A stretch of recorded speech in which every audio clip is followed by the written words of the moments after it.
Hello ladies and gents, this is KANO from the gamer section and welcome to a brand new episode of the gamer section's daily news.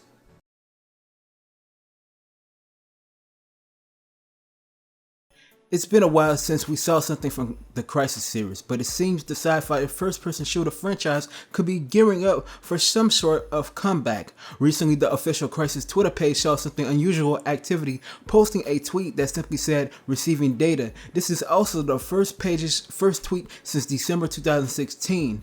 While EA do not usually invest in or release remasters, they did confirm in October 2019 that they had several exciting remasters of fan-favorite games lined up for release in financial year 2021, which runs up until March 31st, 2021.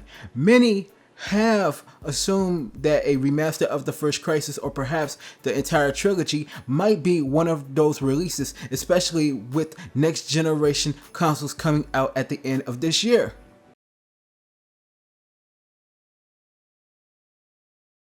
According to Dust Gotham, M2 were originally set up specifically for the purpose of Resident Evil 4's development and the work on Resident Evil 3, on which, according to him, they assisted lead developers Redworks was to be a practice run of sorts, a stepping stone to their next project. Work on Resident Evil 4 supposedly began all the way back in 2018, and M2 have been listening and taking feedback for the recently released Resident Evil 3 into account. Additionally, Capcom Division 1, specifically the teams that worked on Resident Evil 2 and Devil May Cry, are also assisting with development.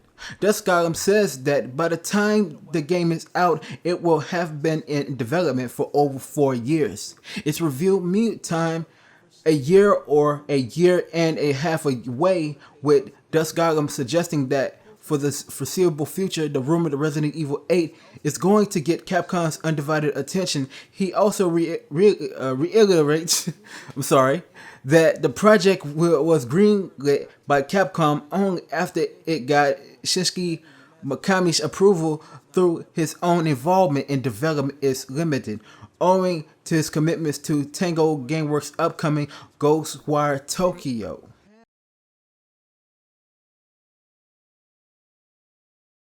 In a session with investors, CD Projekt Red confirmed that there will be no less DLC that was featured in The Witcher 3 for their upcoming video game release. This means that on top of the free DLC release that gave players content to enjoy throughout the months, you also likely see big narrative-driven expansions.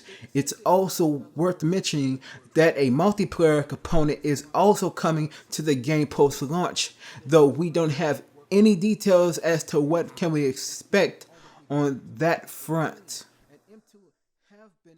Now, for the latest in gaming culture, check us out at the gamer section. Before I even get into that, we are definitely praying for those that's going through it with Rona V. Make sure you like, share, comment, subscribe, and hit the notification bells for when we drop videos.